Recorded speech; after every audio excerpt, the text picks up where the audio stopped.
Welcome back today at Rocket Science. I'm Adam Balkin. Students across the country are patiently waiting for the launch of the 2016 FIRST Robotics Competition in early January, where teen roboticists build elaborate bots and send them into battle. We caught up with one FRC team to see what they're doing in the off-season and got a glimpse of what's to come from the competition's founder and renowned inventor, Dean Kamen. With the 2016 challenge announcement just around the corner, you can feel the excitement in the classroom as FRC Team 1660, the Harlem Knights, eagerly await this year's big reveal. I know it's going to have like kind of a medieval theme, which is kind of in our zone because, Harlem Knights. So I don't know too much, but I'm excited for kickoff. I know it's going to be about strongholds, and that's all I know. We don't find out till January 9th. The Harlem Knights have had their share of success in past competitions, taking home the title of Archimedes Division World Finalists in 2013, but falling just short of clinching victory on the Einstein field in the final showdown. This year, they've got their eye on the prize. We're going to win. We're going to win. I just have so much hope and stuff that we're going to win.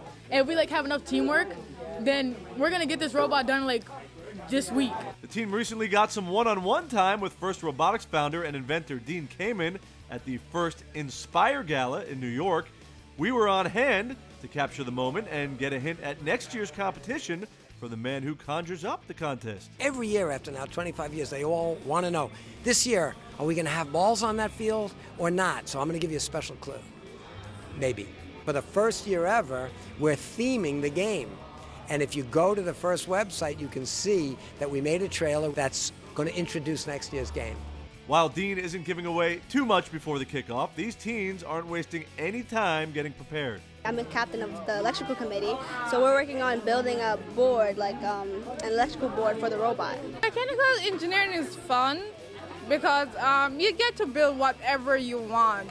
For me, it's been finding another family away from home, finding a comfort zone or outlet inside school that I could, give myself to have fun doing it and learn at the same time. The big reveal is coming January 9th, and we'll be on site to bring you more on the challenge in next month's episode of It Ain't Rocket Science. Now, getting those bots moving is no simple task. From planning and programming to building and operating, a wide variety of science, technology, engineering, and math skills are needed. And this holiday season has seen a huge increase in products to get youngsters equipped with that know-how at a very early age.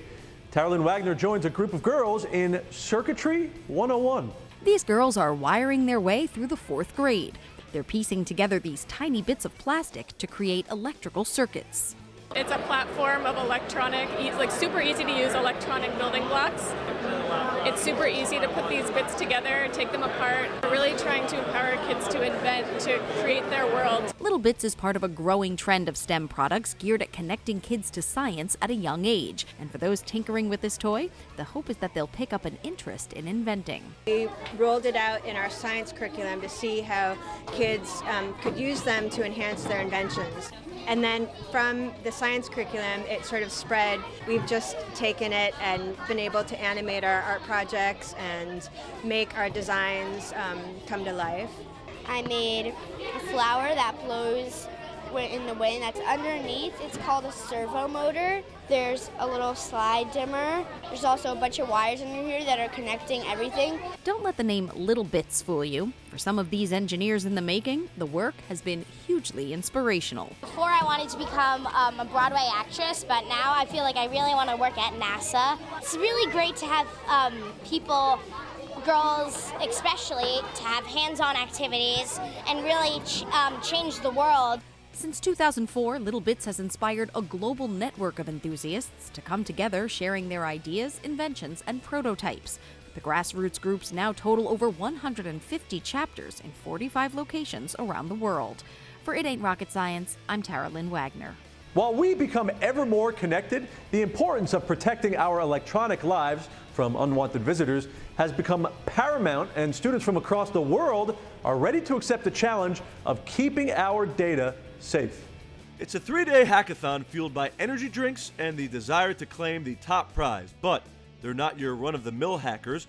Rather than trying to break into your digital devices, these coders are working to keep malicious hackers out. One of the challenges is a crypto challenge, and you're given parts of operations which are done to encrypt a file, and you're given elements of an RSA encryption, which you can use to recover the plain text, which is the key. Sound complicated? Not to these students. Seesaw, or Cybersecurity Awareness Week, is a chance to put their hacking skills to the test. The hackathon, hosted by NYU's Tandon School of Engineering, is composed of 6 competitions, including Capture the Flag, where college students work to hack through different systems to capture so-called flags and gain points, and a high school forensics competition where the goal is to solve a digital murder mystery. Basically, I have to figure out how to break this firewall that stops us from hitting certain sites. We're going to find some inputs, some outputs that make it break in really unexpected ways, and we're going to use that to make it run, say, our own code instead of doing what it was intended to.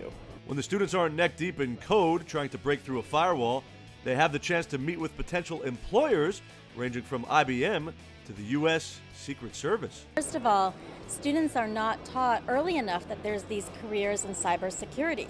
Last year alone, there was 1 billion records of personal information that were stolen by hackers. And so these type of contests let people see how exciting cybersecurity can be. Seesaw itself is a really inspiring competition. It's a really inspiring event. We have industry sponsors ranging from Department of Homeland Security to Facebook. So you've got a pretty wide range of options there. This was the 12th annual Seesaw, and more than 2,000 competed worldwide this year. All right, we have to stop here for one more quick break. Then, coming up. A lot goes on backstage before you can raise the curtain on any Broadway show. We'll take a look at how a classic animated Disney cartoon is turning into an award-winning automated musical with the help of some ingenious engineers. And the theater isn't the only place where science, technology, engineering, math, and art cross paths. We'll check out the relationship between these fields in video games, movies, and more up next. To find hands-on science, technology, engineering, and math opportunities in your community, visit theconnectory.org, made possible by Time Warner Cable's Connect a Million Minds.